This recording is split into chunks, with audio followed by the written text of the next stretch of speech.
Donc simplement, en introduction, je voudrais donc peut-être rappeler ce que tu as évoqué tout à l'heure en introduction, que cette table ronde et cet événement aujourd'hui qui explore en fait les liens entre le logement, enfin voilà, on a eu une présentation de ces deux cités-jardins, et là la discussion qu'on va avoir va porter sur les liens entre le logement et les lieux du travail. Et cette réflexion-là, tu l'as dit en introduction, elle prend place dans une réflexion plus large que porte la Maison de banlieue et de l'architecture sur les liens entre le travail et la banlieue, puisque on pourrait dire que le travail et la banlieue sont intimement liés, puisque la banlieue naît entre guillemets avec l'industrialisation et les personnes qui sont venues y travailler. Et donc simplement rappeler que la Maison de banlieue et de l'architecture, qui est donc un lieu culturel à forme associative qui est basé à Athis-Mons, propose donc cette exposition cette année jusqu'au mois de décembre. Donc je vous invite vivement à venir la voir. Et je note juste avant qu'on commence, parce que sinon j'oublierai après, que les publications qui accompagnent cette exposition, donc les cahiers de la Maison de banlieue, sont disponibles ici à la vente à la fin de cette rencontre. Voilà. Donc dans cette deuxième partie, nous allons discuter avec Renoir 1. Jules Mathieu Meunier, donc, je rappelle que vous êtes géographe, historien et chercheur associé au Lab Urbain de l'Université Paris-Est-Créteil. Serge Bianchi est déjà ici. Et... On peut avoir le micro, là, s'il vous plaît, parce que c'est pas facile. D'accord. Merci. Voilà. Merci.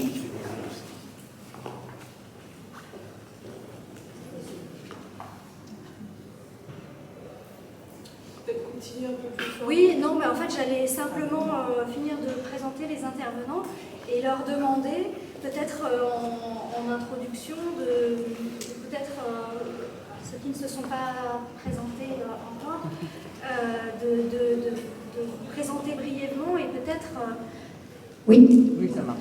De vous présenter brièvement et peut-être de nous raconter comment vous êtes venu à vous intéresser aux liens entre le travail et le logement, que ce soit à travers votre parcours personnel, professionnel ou peut-être vous voulez commencer. Merci.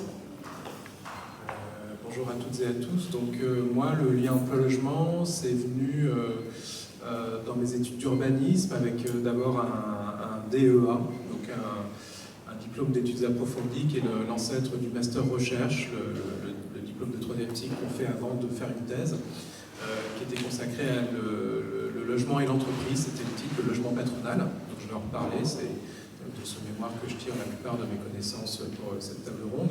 Ensuite, j'ai fait une thèse sur l'histoire du 1% logement, donc à l'université, à l'Institut d'urbanisme de Paris, que vous avez mentionné tout à l'heure, qui est une institution de l'enseignement de l'urbanisme, le premier institut en France et qui reste un gros institut. Et puis je continue depuis la soutenance de ma thèse il y a une douzaine d'années à travailler sur le lien emploi-logement, mais d'un point de vue plus contemporain, parce que j'étais sur des sujets historiques, en travaillant sur le lien emploi-logement, c'est les risques qui émergent au croisement de l'emploi et du logement depuis 20 à 30 ans. C'est en gros les difficultés que certains actifs rencontrent pour se loger du fait de leur statut ou de leur contrat de travail précaire. Statut, c'est travailleur saisonnier, travailleur intérimaire, c'est-à-dire c'est des profils de salariés qui ne sont pas forcément rassurants pour les bailleurs privés, ou alors qui travaillent dans des territoires où quand il y a un mètre carré qui se libère, c'est pour loger des touristes et pas des travailleurs saisonniers.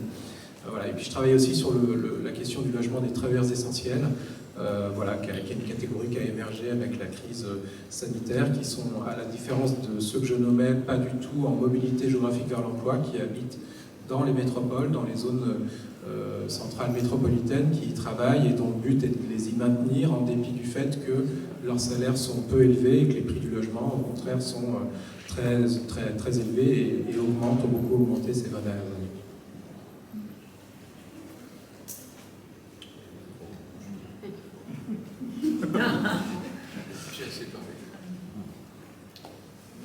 peut-être passer directement au premier point qu'on souhaitait évoquer.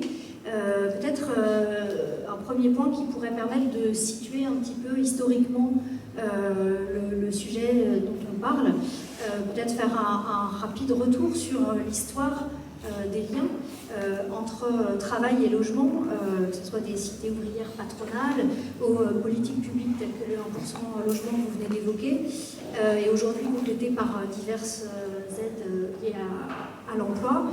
Comment est-ce qu'on peut comprendre cette évolution aussi de la relation ouvrier-patron, quelque part, dans ces différents contextes?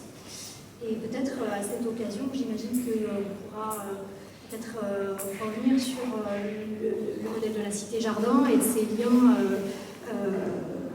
avec justement les lieux de travail. Peut-être. Merci.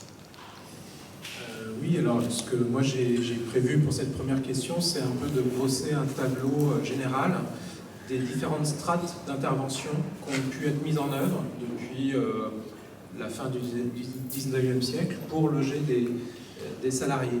Il y a plusieurs générations d'interventions qui ont été créées successivement, qui aujourd'hui sont superposées. C'est-à-dire que chaque nouvelle génération d'intervention ne chasse pas la précédente reste en place, mais se rajoute un étage d'intervention. Et donc c'est ça que je voudrais vous présenter. La première génération d'intervention sur le logement des travailleurs, c'est le logement patronal, c'est l'intervention directe de l'entreprise qui a quelques caractéristiques. Pour la brosser à grands traits, c'est une intervention qui passe par le financement de la construction et la gestion de logements dédiés à accueillir des salariés de l'entreprise directement par l'employeur. L'employeur s'investit directement et investit directement des fonds dans la construction de logements.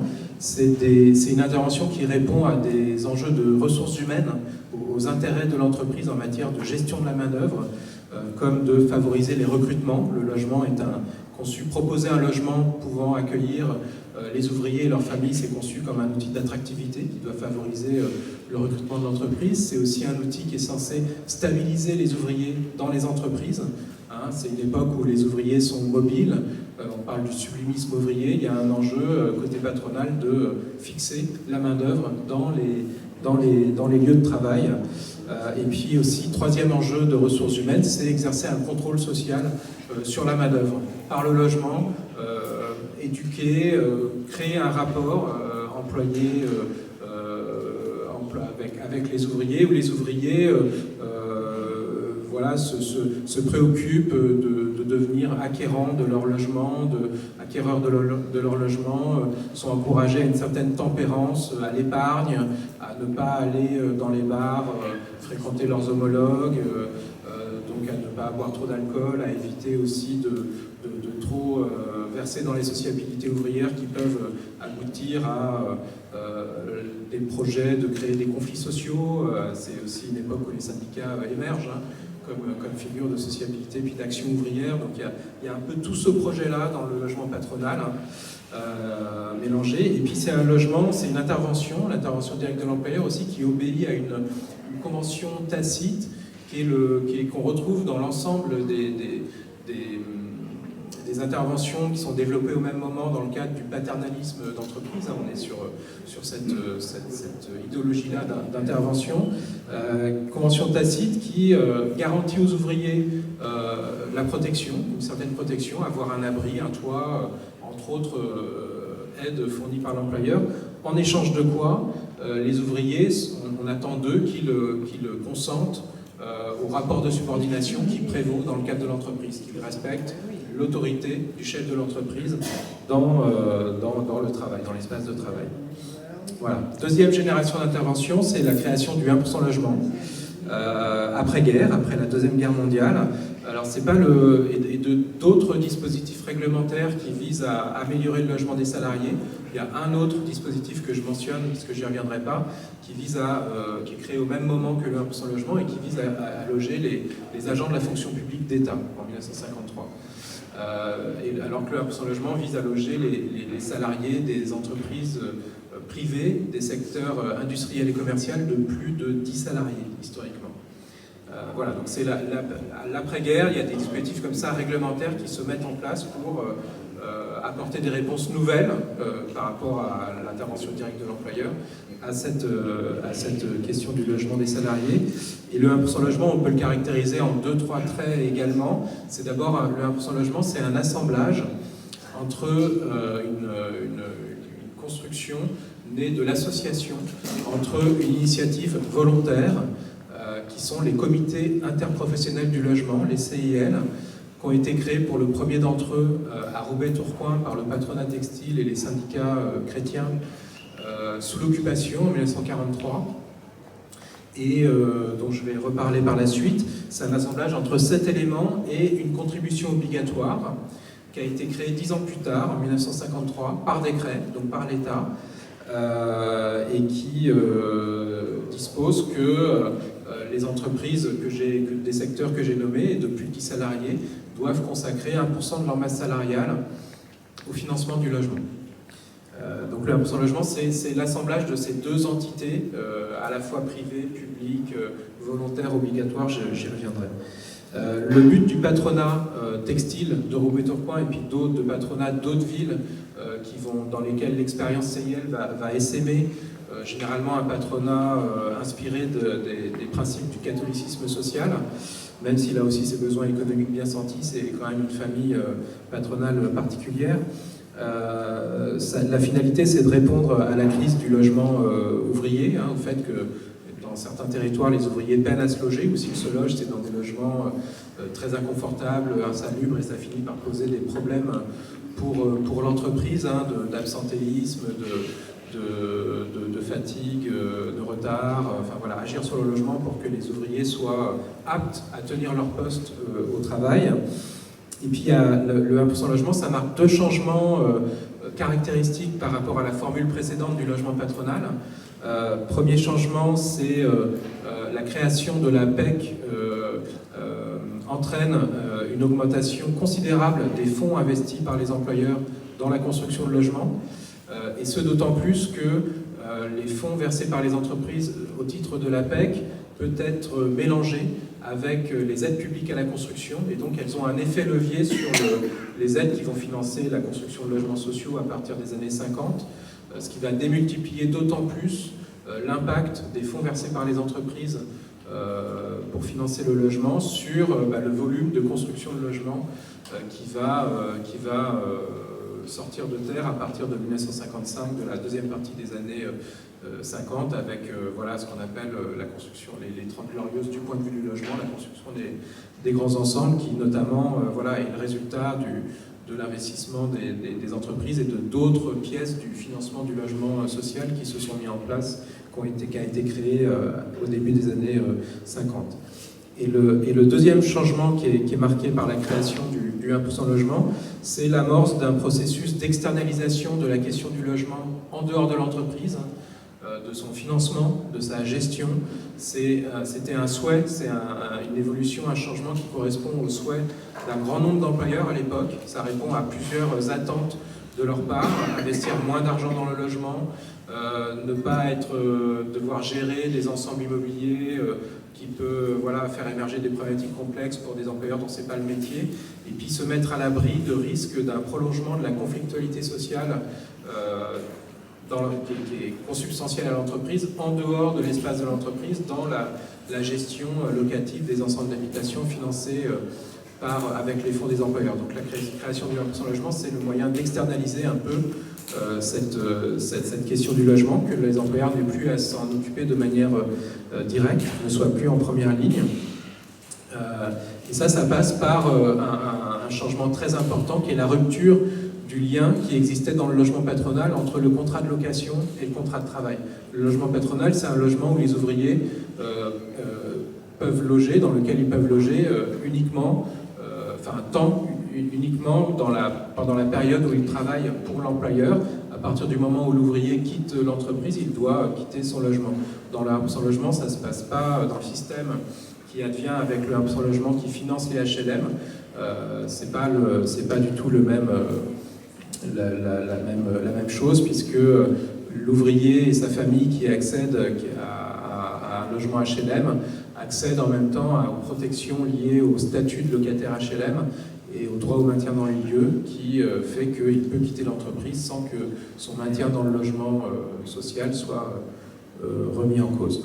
Et la troisième génération, et là je vais être plus rapide, on est dans le présent, c'est moins la focale de la table ronde, c'est des interventions qui sont apparues depuis 20 à 30 ans, sous l'appellation lien emploi-logement, donc que j'ai commencé à caractériser tout à l'heure du point de vue des besoins, des risques dans lesquels les actifs, les salariés ou d'autres types d'actifs sont pris.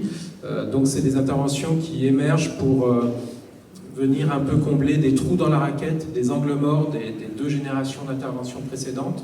Par exemple, loger des travailleurs qui ne sont pas couverts par ces dispositifs réglementaires créés après-guerre que je mentionnais, par exemple des salariés du secteur privé travaillant dans des entreprises de moins de 10 salariés, ou des agents publics de la fonction territoriale ou hospitalière de fonctions publiques qui ne sont pas couverts par des dispositifs réglementaires. Et puis c'est aussi des interventions qui marquent l'émergence dans le financement, la gouvernance du logement des salariés d'acteurs qui étaient jusque-là en retrait relatifs, qui sont les collectivités territoriales, qui peuvent être très actives dans certains territoires sur la question du logement des saisonniers, ou les fédérations professionnelles, avec des fédérations qui sont en première ligne sur tenter d'apporter des réponses à des besoins en logement spécifiques de salariés dans les travaux publics et le BTP, dans le travail temporaire, voilà, différentes fédérations qui ont émergé ces dernières années, ces 2-3 dernières décennies, et qui ont créé des nouveaux dispositifs d'aide aux salariés pour se loger. Merci beaucoup. Peut-être qu'on pourrait évoquer rapidement, peut-être que je suis redondante, je sais pas, la spécificité des cités-jardins par rapport à ce point. Si je parle comme ça, vous m'entendez ou c'est mieux comme ça? C'est mieux avec le micro? Oui, peut-être. D'accord, alors je fatiguera moi en même temps. Donc oui, on peut essayer de mettre en parallèle avec tout ce que vous venez d'expliquer le mouvement des cités-jardins. Alors je pense qu'on a devant nous un certain nombre de personnes déjà bien au courant, donc je vais peut-être être un petit peu rapide. Mais finalement, dans ce que vous dites, il y a une diversité d'acteurs, il y a une diversité d'initiatives, il y a une diversité de préoccupations. On voit que historiquement, à l'origine, ce logement social il est quand même profondément lié aux préoccupations économiques, aux intérêts patronaux, qui cherchent avant tout à gérer leur main-d'œuvre, à contrôler leur main-d'œuvre et à la rendre plus efficace. Et puis il y a des préoccupations véritablement sociales, vous l'avez rappelé avec la crise du logement. Donc on a des points de départ qui sont très différents. Et de façon peut-être un peu paradoxale, dans le mouvement des cités-jardins, on part de quelque chose qui est complètement différent pour revenir parfois, dans le cas de certaines cités, notamment des cités cheminotes, à des préoccupations patronales en lien avec le paternalisme. Alors évidemment, le point de départ, vous devez savoir, le point de départ, il est en Angleterre avec un utopiste autodidacte qui était Ebenezer Howard. C'est lui qui a été le premier à proposer ce concept de cité-jardin qui au départ est simplement exposé dans un livre qui parle en 1998 et qui n'est à l'origine qu'un vague projet, enfin un projet assez précis mais qui ressemble un peu à une utopie. L'idée de la cité-jardin ou Garden City, sous la plume de Howard, alors pourquoi est-ce que Howard réfléchit à cela?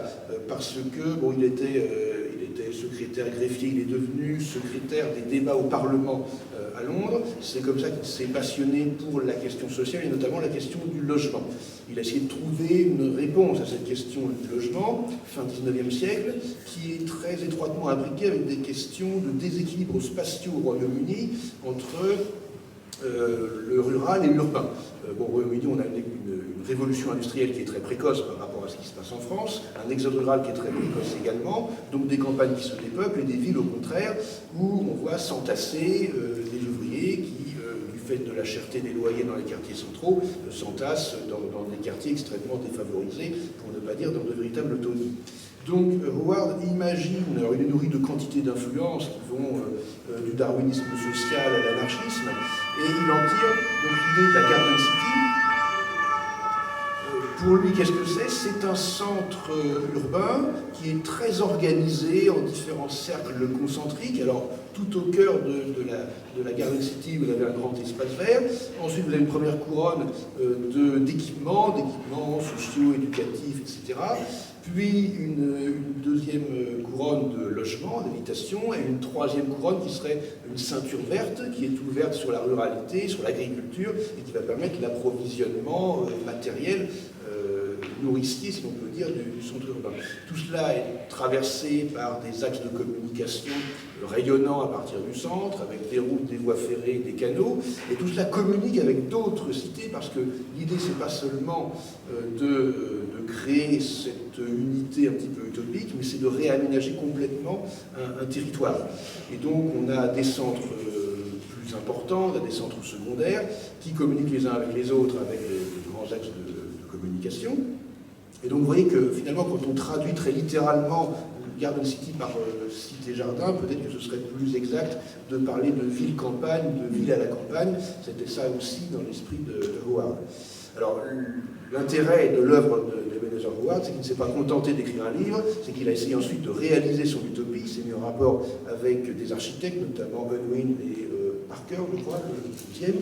Et si je dis des bêtises, évidemment, vous me corrigerez ensuite. Et donc, c'est comme ça qu'il a réalisé, entre autres, en 1903, Letchworth, dont Serge Bianchi vous a abondamment parlé. Et puis, le mouvement va s'étendre ensuite par imitation dans d'autres pays.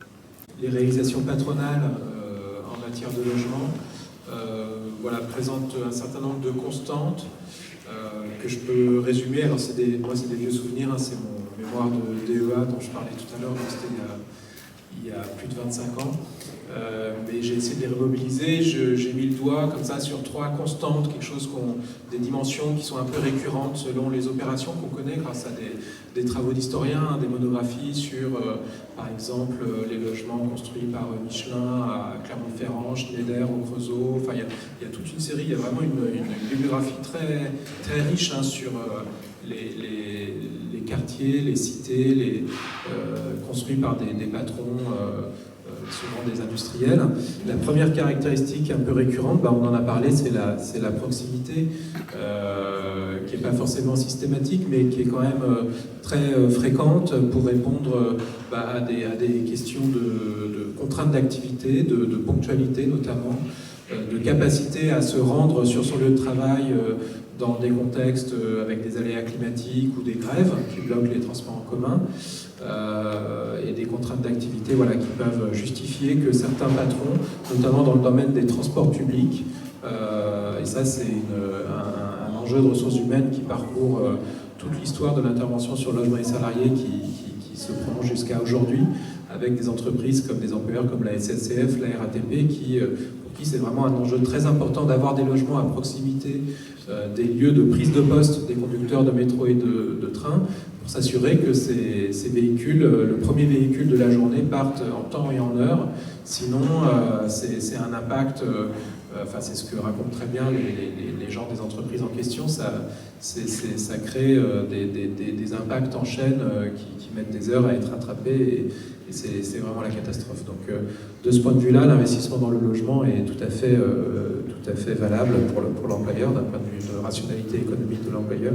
Deuxième caractéristique, c'est une forme de certaine homogénéité sociale dans le peuplement des quartiers en question, de résidences, d'ensembles financés par les fonds des entreprises.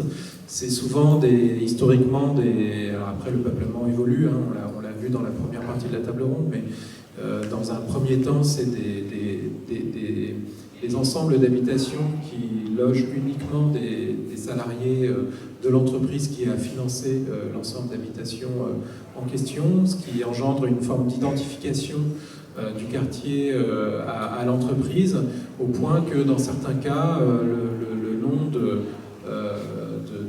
l'ensemble d'habitations prend le nom de l'entreprise, comme par exemple dans la région Brinonville, à Pucet, la cité Brinonville qui renvoie à l'employeur Brinon.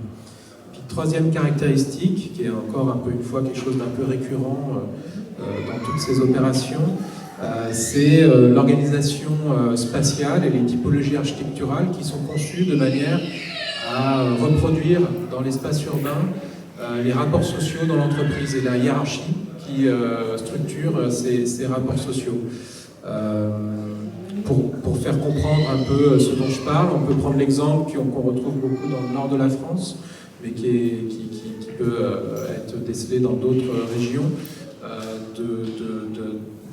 d'une organisation de l'habitat du personnel de l'entreprise qui repose sur l'aménagement de maisons, la construction de maisons mitoyennes dans des rues, des maisons toutes semblables, pas forcément avec des détails architecturaux pas forcément très sophistiqués, qui peuvent être encadrés, c'est-à-dire qu'aux angles des rues, au croisement, on va avoir des maisons de personnel d'encadrement de contremaîtres, voilà, un peu plus grandes, un peu plus des parcelles notamment plus larges, plus de détails architecturaux, et puis ça va jusqu'à la maison de l'employeur, qui n'est pas forcément dans la rue, qui peut être dans un quartier à part, selon une logique un peu de ségrégation sociale, avec ses pairs employeurs.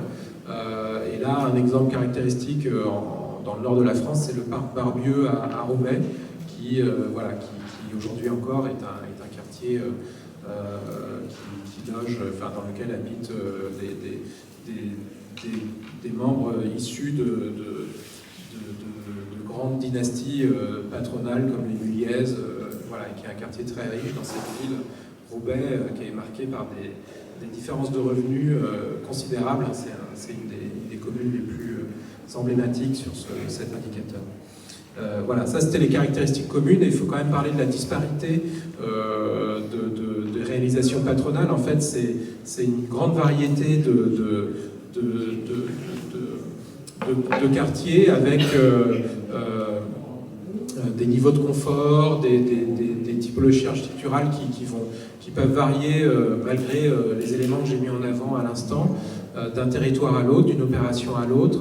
Et donc, c'est aussi le patrimoine financé par l'employeur pour loger ses salariés, un patrimoine aujourd'hui qui présente une grande variété de formes, avec un extrême du prisme des opérations aujourd'hui identifiées comme étant remarquables, conçues dans le bien-être des ouvriers absolument exemplaires, tels que par exemple le ministère de Guise à Laon, qui dialogue sans doute avec des initiatives d'obédience davantage socialistes, même si c'était un patron.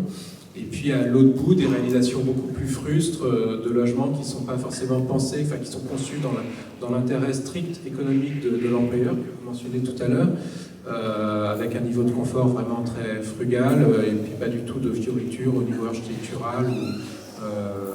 Donc le logement patronal aujourd'hui, c'est aussi cette grande variété de caractéristiques physiques et de conception. Et justement, pour rebondir là-dessus, pour vous parler de l'éventail, en fait, ce qui est aussi intéressant, c'est que les cités-jardins sont à un des éventails, d'un côté, c'est-à-dire que vous parliez des initiatives publiques, mais les premières cités-jardins, quand il y a eu office public d'habitation, office privé d'habitation à Bon. En 1894, l'office privé d'habitation à Bon Marché, les premières initiatives, c'était des initiatives patronales. Par exemple, le premier concours pour les cités-jardins, en 1911, il y a eu 2 prix ex aequo, la campagne à Paris, que certainement vous connaissez, et une autre cité-jardin, qui est la cité Blumenthal, à Épinay-sur-Seine, où là, c'est un patron de Saint-Denis qui travaillait dans les tanneries, qui a construit sa cité-jardin. Donc il y a vraiment ce lien entre cité patronale et cité-jardin qui est présente. Et après, en fait, quand il y a eu la loi de 1912 dont parlait Renaud Arpin, on va plus s'orienter en disant que les cités-jardins, c'est plus de l'ordre de public, mais il y a quand même, au tout départ, des cités patronales qui sont des cités-jardins. Donc c'est aussi ça qui est intéressant. Et donc en fait, les cités-jardins, c'est vraiment avant tout une forme urbaine plutôt qu'une forme, une organisation financière. Il y a des questions. Je ne sais pas si on pouvait éventuellement poursuivre justement reprenant les trois grandes parties que vous aviez évoquées juste avant sur les cités patronales, puis le 1%, justement peut-être expliciter les implications architecturales et urbaines qui ont été induites par la mise en place du 1% patronal. Peut-être Alors rapidement. Très rapidement. Rapidement parce que, alors de ce point de vue-là, la création du 1% logement, en fait, ça me permet de revenir sur un point où j'ai pas été assez explicite. La création du 1% logement, c'est l'événement qui permet de faire la synthèse entre les aides, les fonds investis par les employeurs dans des opérations de construction visant à loger les salariés et les aides à la construction qui permettent de construire d'abord les habitations à bon marché, puis à partir de 1950, les habitations à loyer modéré qui sont toujours le statut juridique des logements sociaux en France. C'est l'événement qui permet de faire la synthèse parce que quand moi je parle de logement patronal, je ne parle pas de logement ayant bénéficié d'aides publiques de l'État dans le cadre de la législation HBM. L'histoire de la création du 1% logement, c'est une histoire de tentative du patronat qui veut loger ses salariés sans que ça lui coûte trop cher, de construire des logements qui bénéficient, en plus des fonds que l'employeur met, des aides publiques à la construction, que ça revienne moins cher. Et c'est une histoire qui est contrariée pendant toute la durée du début du siècle, l'entre-deux-guerres, jusqu'à 1953, par le refus des pouvoirs publics de financer des opérations qui sont gérées comme des logements, qui vont être gérés par l'employeur, comme un outil économique, on l'a déjà dit, avec cette caractéristique du contrat de location qui prévoit que le contrat s'arrête si le contrat de travail, en cas d'interruption du contrat de travail, quelle que soit l'origine de l'interruption, ça peut même être un licenciement, donc une interruption qui n'est pas du fait du locataire. Et la création du 1% logement, le fait que le 1% logement, c'est une cotisation interprofessionnelle à l'échelle d'un territoire, c'est-à-dire que tous les employeurs d'un territoire, pas un seul employeur, pas les employeurs d'une même profession, tous les employeurs du territoire versent des contributions volontaires au CIL, à l'époque, les comités interprofessionnels du logement. Le fait que les CIL soient gouvernés, que leur gouvernance soit paritaire, que les décisions politiques prises, les grandes décisions président aux interventions des CIL soient prises au sein de conseils d'administration qui soient composés à parité ou dans des proportions différentes, mais peu importe, par des représentants des employeurs d'un côté et des membres d'organisations représentant les salariés de l'autre. Tout ça, ça fait que le 1% logement a permis, au bout du compte, après plusieurs décennies, au patronat, à l'origine de la création des CIL, de montrer patte blanche, d'une certaine manière, vis-à-vis des pouvoirs publics, de faire la démonstration que les CIL pouvaient agir en répondre à la crise du logement dans une optique d'intérêt général, en consentant, ce qui est vraiment le point essentiel, que les salariés qui créent l'entreprise aient le droit de rester dans le logement financé par l'entreprise, donc que le salarié puisse bénéficier du statut de locataire HLM et des droits qui sont afférents à ce statut. Voilà, le patronat des CIL obtient finalement l'accord dans des négociations qui se déroulent à la fin des années 40, début des années 50, l'accord des pouvoirs publics d'abonder avec les aides à la pierre, les aides à la construction, les opérations financées par les employeurs pour loger les salariés. Et donc, ce long détour pour corriger un angle mort de mon propos jusqu'à maintenant et puis répondre à votre question. À partir de 1953, les réalisations financées par l'employeur dans le cadre principalement du 1% logement, on les connaît, c'est les grands ensembles HLM. C'est-à-dire que la spécificité architecturale, urbaine du logement financé par l'employeur, avec, en tout cas hors logement patronal, qui ces logements patronales continuent, il y a des entreprises qui continuent à investir directement des fonds dans la construction. Il y a la SNCF qui a sa politique avec son collecteur 1% logement, c'est sociétés anonymes d'HLM qui leur sont propres. Donc, mais le gros de l'intervention de l'entreprise qui passe désormais par le 1% logement, elle est diluée d'un point de vue de la forme urbaine et architecturale dans la forme des HLM qui va se développer à partir des années 50 jusqu'à aujourd'hui. Donc il n'y a plus vraiment de spécificité de ce point de vue. Je voudrais ajouter une intervention que je n'avais pas du tout prévue au départ. Je suis désolé là-dessus, en fait. C'est que quand on voit le bilan actuel des logements sociaux de la construction, il est en deçà de près de 50 à 60% sur les objectifs qui ont été, les HLM, etc., fixés par le plan. C'est une première chose. Et d'autre part, quand une ville a une obligation de créer un pourcentage de logements sociaux et qu'elle n'accède pas à cette obligation, elle peut payer une amende presque ridicule par rapport. Donc je dirais que la politique des logements sociaux aujourd'hui, on peut en mettre en cause un peu à la fois ses logiques et son efficacité. Je n'avais pas prévu de le dire, mais je pense que je suis obligé.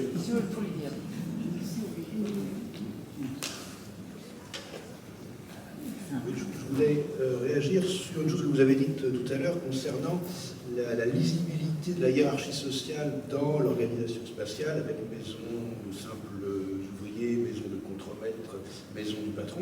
Alors sur ce point très précis, on voit aussi combien Raoul Dautry et ses réalisations dans le cadre de la Compagnie des chemins de fer du Nord se situent de façon très intermédiaire entre le modèle paternaliste et le mouvement plus utopiste, plus socialiste des cités-jardins, puisque dans les cités cheminotes qu'il a initiées, on s'aperçoit qu'il y a évidemment des maisons d'agents et des maisons de contremaîtres qui sont plus importantes, qui sont plus grosses, mais elles ne sont pas situées, d'après ce que j'ai pu lire, d'après les études qui ont été faites sur le sujet, elles ne sont pas situées à des endroits spécialement stratégiques. Elles sont vraiment disséminées un petit peu partout, de façon à essayer de gommer au maximum cette hiérarchie. La hiérarchie apparaît, et en même temps, on fait en sorte qu'elle n'apparaisse pas trop. Ça rentre aussi dans sa politique d'atténuation des différences sociales, des conflits sociaux, d'évitement des conflits sociaux. Donc c'est assez intéressant de voir ça aussi.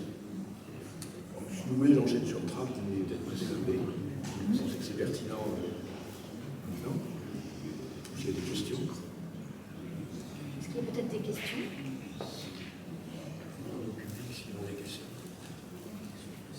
Non, j'ai pas une question. Quand vous dites qu'effectivement la politique du logement aujourd'hui, elle laisse à désirer, quand on habite, d'après ce que j'ai compris, quand on habite à Paris-Jardin, je pense que c'est facile de dire ça. Exactement. Vous êtes On a d'accord ? constaté pour Paris-Jardin un embourgeoisement de la population. Et même certains spécialistes disent Paris-Jardin s'est embourgeoisé, n'est plus dans les idéaux du départ.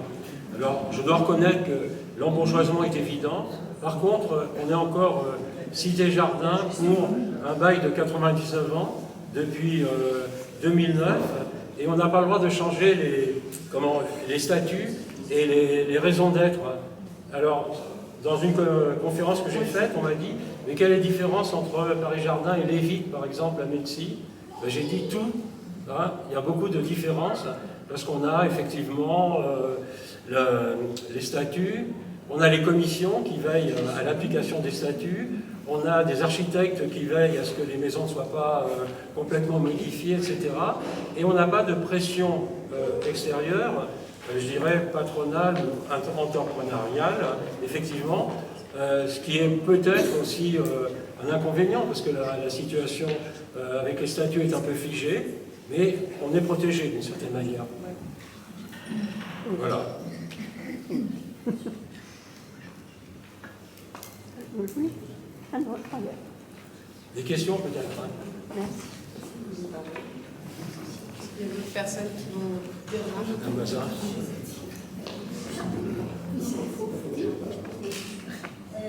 Dans vos exposés, vous n'avez pas parlé des castors, de cette communauté, de cette façon où là, tout le monde le sait, c'était vraiment je travaille, je donne des heures de mon temps libre pour, avec mes copains, construire une maison que je n'aurais pas choisie. Ce sera une maison égale 350 heures de travail le samedi et le dimanche.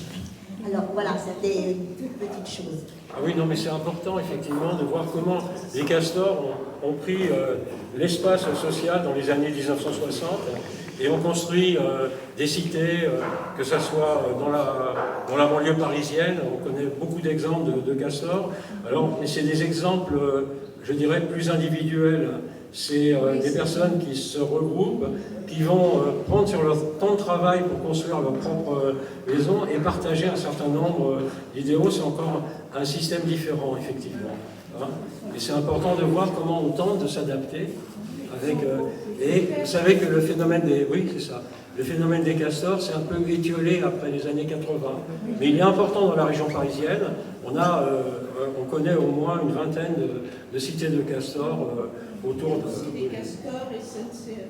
Oui, exactement. Exactement.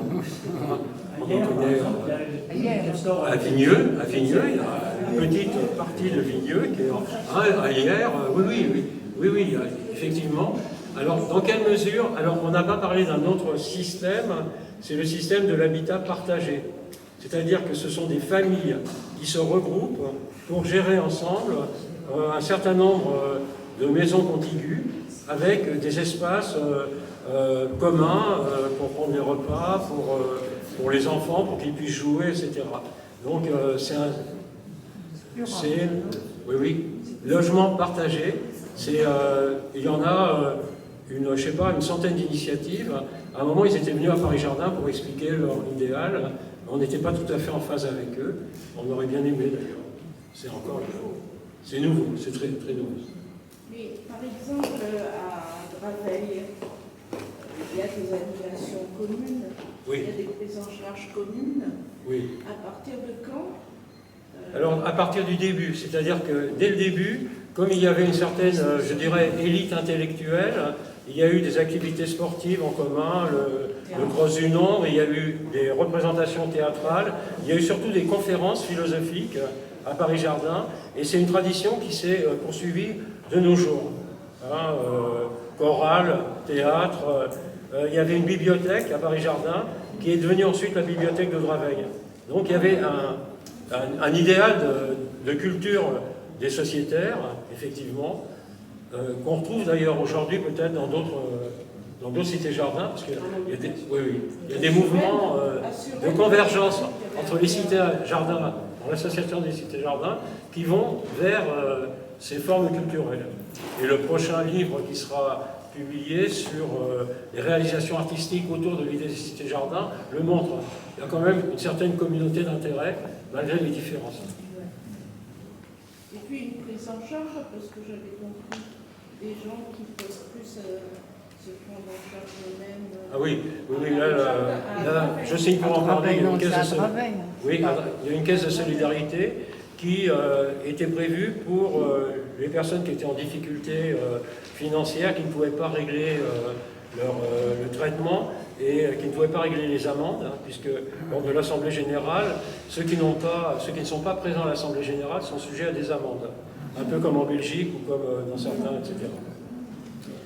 Oui, je voudrais revenir un peu sur le contexte général et remarquer quand même qu'à la même époque, des quelques cités-jardins, il n'y en a pas beaucoup, il y avait le mouvement des mal-lotis et qu'il y avait des plans d'urbanisme épouvantables, avec des gens qui ont vécu des dizaines d'années sans assainissement. Alors comment vous expliquez, avec un peu un regard historique, la perte en ligne qu'il y a pu y avoir sur la conception architecturale, la qualité urbaine sur ces opérations-là, dans la majorité des lotissements? Parce que quand vous regardez une cité-jardin, c'est merveilleux, on va les patrimonialiser, parce qu'il n'y en a pas beaucoup et c'est remarquable. Mais qu'est-ce qu'on fait sur le reste? Ça interroge un peu aussi les pouvoirs publics et la façon dont les mouvements hygiénistes et qui existaient avant la Première Guerre mondiale ont pu perdurer. C'est un vrai problème. C'est un vrai problème, mais effectivement, il y a beaucoup de cités jardins ou non cités jardins où des mouvements de mal lotis se sont exprimés après la Première Guerre mondiale. En particulier pour tous ceux qui n'étaient pas en mesure de payer. Depuis la Deuxième Guerre mondiale, on ne peut pas dire que ce courant s'est perduré.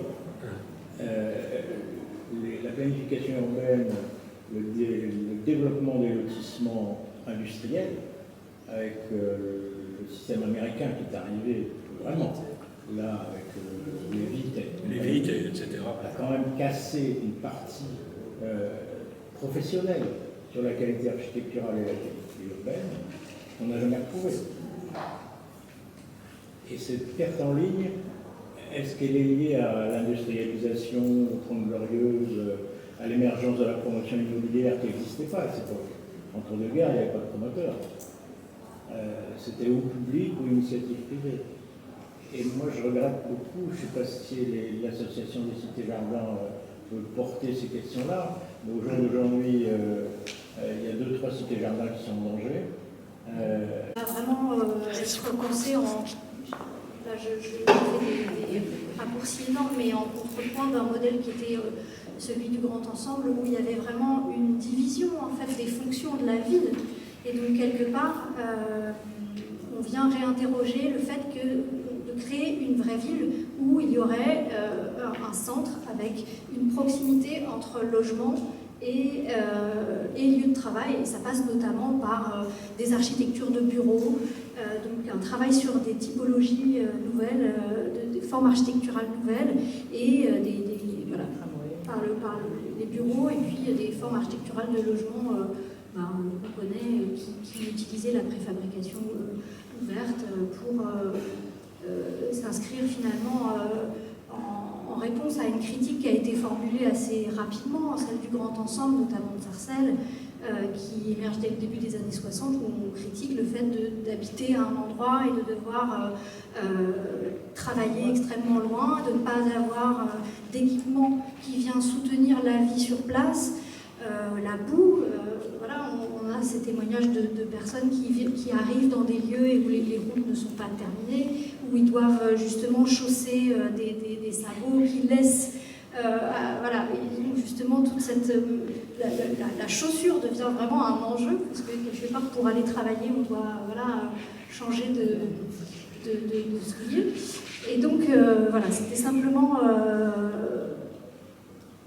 resituer cette problématique du logement, avec aussi, du coup, entre ce début des années 60, le modèle de Sarcelles qui est celui du grand ensemble, et celui de la ville nouvelle dans les années 80, on a des modèles hybrides qui vont jalonner la période 60-80, et je pense notamment au Val-d'Hier, voilà, qui va interroger quelque part à travers alors on ne peut pas encore dire que les bureaux vont devenir centrales dans ce modèle urbain, mais quand même il y a une tentative de créer un pôle à proximité d'une gare RER, et donc voilà, une pensée des aménageurs qui vient remettre la question du travail et aussi des trajets quelque part, parce qu'on a ces trajets interminables quelque part de très nombreux travailleurs qu'on cherche à réduire. Voilà, on va chercher, parce que là, aujourd'hui, on est quand même bien bloqué. Alors, aujourd'hui, on est... trajet, travail, tendez la perche, travail, peut-être logement. C'est pas lié. Pardon, on n'est pas très loin, mais c'est vrai que c'est peut-être pas évident pour tout le monde. Le Val-d'Hier, c'est un ensemble urbain qui comprend les 3 communes qui sont Épinay-sous-Sénard, aussi Saint-Antoine et Quincy-sous-Sénard, qui sont la boucle de l'Yerre, qui sont après Hyères et Beaune. Et donc, était un projet urbain quelque part à mi-chemin entre le modèle du grand ensemble, qui, comme on l'a dit, explosait quelque part les fonctions de la ville, et son contre-modèle de la ville nouvelle, donc, notamment celle d'Évry, mais pas que, puisqu'il y a 5 villes nouvelles en Ile-de-France, et puis plus largement. Et donc c'est un modèle, c'est un ensemble urbain qui a été planifié par la Caisse des dépôts et consignations, et qui voilà, offre entre le mi-temps des années 60 et le milieu des années 75 un modèle urbain qui vient s'appuyer sur, qui tente de s'appuyer sur les 3 communes rurales pour tisser voilà, un lien, que ça ne soit pas simplement une cité dortoir pour le faire passer. Et je vous propose peut-être, si vous avez des questions, vous avez des questions?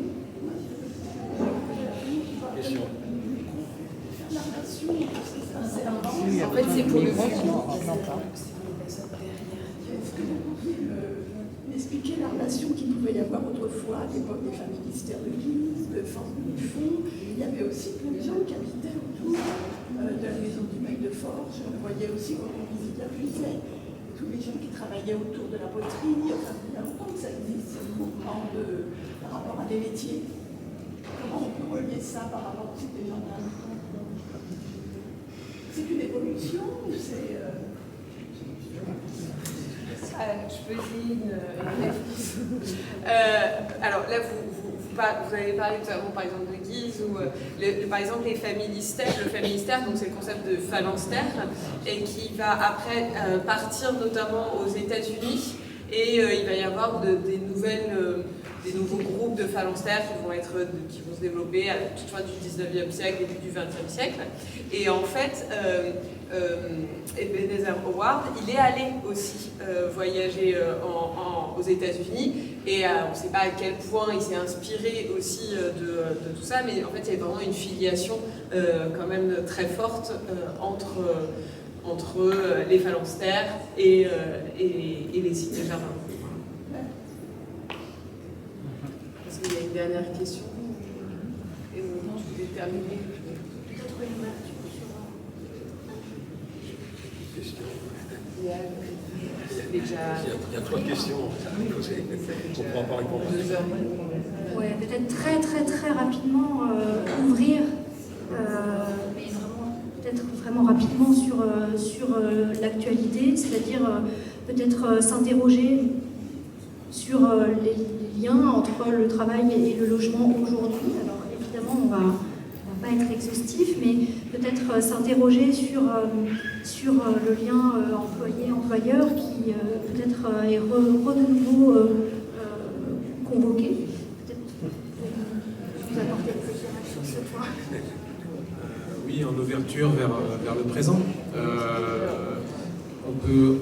Ce qu'on peut noter, c'est que la question du logement des salariés, des actifs, elle est revenue dans le débat public et en particulier dans le débat sur la politique du logement dernièrement, à partir de 2 constats. Un constat un peu ancien qui date d'il y a, ça fait 2 à 3 décennies, qu'on se rend compte que travailler ne garantit plus de pouvoir se loger conformément à ses aspirations et à ses besoins, dans le cas d'une partie de la population active. Pas tous les travailleurs, mais et ça vient percuter une croyance qui était celle probablement de nos gouvernants qui, au milieu des années 70, au moment de l'arrêt de la construction des grands ensembles, sont partis du principe que la crise, qu'il fallait recentrer la politique du logement sur les plus défavorisés et que les salariés étaient en capacité désormais de trouver des réponses à leurs besoins sur les marchés immobiliers, les marchés locatifs. Donc depuis 2 à 3 décennies, on fait le constat que c'est pas tout à fait vrai, en lien avec toute une série de transformations. Je ne rentre pas dans les détails, mais notamment la précarisation de l'emploi salarié et puis aussi l'éclatement des familles, les transformations démographiques. Une famille qui se sépare, c'est un logement, un besoin qui se transforme en besoin pour 2 logements. C'est une des causes principales aujourd'hui de la crise du logement dans les grandes métropoles, les séparations de couples.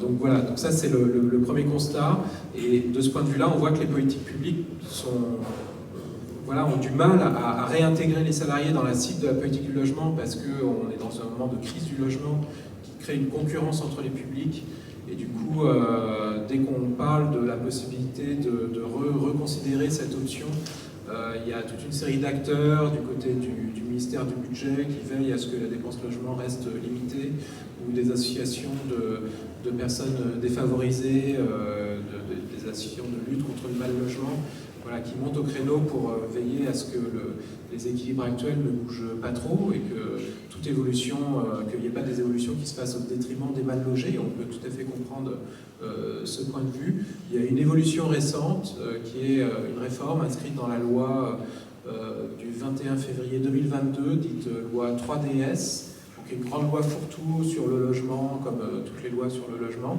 avec un article à l'intérieur qui dispose que les EPCI, les intercommunalités, devront à l'avenir définir des objectifs d'attribution de logements sociaux au bénéfice des travailleurs essentiels. Et charge aussi à ces intercommunalités de définir qui sont les travailleurs essentiels sur leur territoire. Donc ça pose plein de questions, la mise en œuvre vient de débuter. Moi j'ai travaillé un peu dessus, donc c'est un sujet très riche mais qu'on n'a pas le temps d'aborder. Et c'est ce qui incarne aujourd'hui la réponse des pouvoirs publics à la question du logement des travailleurs. Et puis il y a une autre réponse qui émerge depuis quelques années, depuis moins longtemps, en réaction, alors depuis notamment la crise sanitaire, au fait que dans certains secteurs d'activité, les employeurs ont de plus en plus mal à recruter des personnes, à prendre les offres d'emploi qui sont proposées sur le marché du travail. Et ces employeurs, certains d'entre eux en tout cas, identifient le logement de plus en plus comme un levier d'attractivité, comme un peu comme ce que je racontais sur les politiques paternalistes d'entreprise. Et parmi ces employeurs, on a des cas d'employeurs, dans le secteur public notamment, qui réfléchissent à financer des formes d'offres locatives hors logement social, avec des fonds d'investisseurs notamment, avec le logement locatif intermédiaire, enfin des nouvelles formules qui permettent de construire du logement, réfléchissent à produire une offre dans laquelle on aurait un retour du lien que la création du impôt sur le logement avait cassé entre contrat de travail et contrat de location. Ce serait un moyen de fournir plus rapidement des logements pour recruter des salariés, mais ce qui soulève la question des risques auxquels seront exposés les salariés en termes de capacité à se loger, notamment dans des territoires où éventuellement ils auront des enfants scolarisés, une conjointe ou un conjoint qui travaille dans le même territoire et où il est très difficile de se loger à partir du moment où ils quittent leur employeur.